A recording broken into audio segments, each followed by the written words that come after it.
అని అన్న బెల్ట్ తీసుకొని కొట్టడానికి వచ్చాను.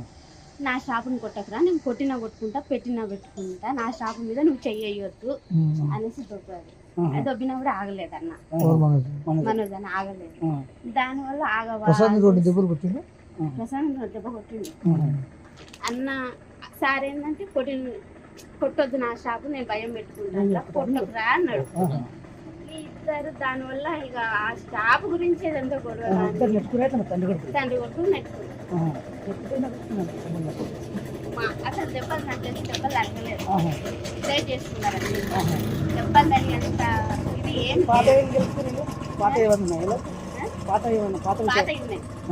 అది ఇది ఒకటేసారి. అన్నదమ్ములకు మంచి బద్దలు ఉన్నాయి. ఏమన్నా మౌనిక మేడం చేసుకోవడం ఇష్టం ఫస్ట్ నుండి వాళ్ళకి ఇష్టం లేదు.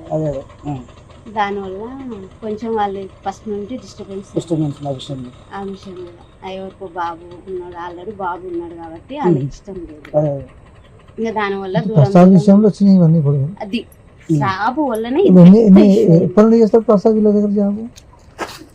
ప్రసాద్ జాబ్ వాడు 6 సంవత్సరాలు 4 సంవత్సరాలు హైదరాబాద్ సార్ దగ్గర. ఇంట్లో ఎవరెవరు ఉన్నారు? మనోజ్ అన్నుండు, మౌనిక ముందు, అమ్మ.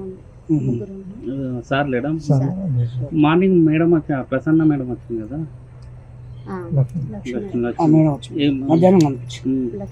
అంటే ఏమన్నా సంజాయించిందా లేకపోతే చెప్తుంది ఇంకా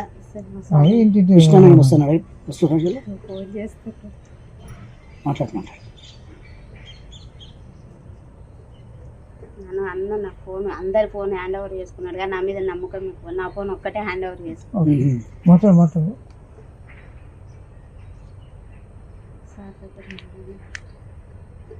ఎన్ని గంటలకు అయింది? నైట్, శనివారం నైట్. అంతేనా? ఇక్కడ ఇంకా సారు ఇక్కడ ఏం జరుగుతుందో తెలుసుకోవడానికి ఫోన్ చేస్తాను. అన్న రాడు, నాకు తెలిసి మా విష్ణు అన్న రాడు. కానీ ఈయన భయం ఏంటంటే, విష్ణు అన్న ఏంటంటే సారు మీద చెయ్యేసిన ఎవరన్నా ఏమన్నా అన్న ఒప్పుకోడు.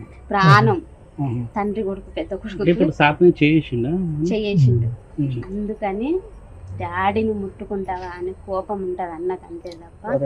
మొన్న వచ్చారు, టపాకాయలు కాల్చారు, పాపకు 1,00,000 రూపాయలు చేతిలో పెట్టారు, మంచిగా ఉన్నారు.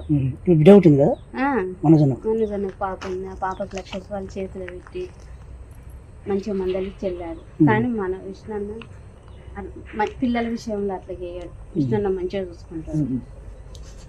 ఇక 1,00,000 రూపాయలు నాకు వద్దు, మమ్మీ పంపించేసేయని మళ్ళీ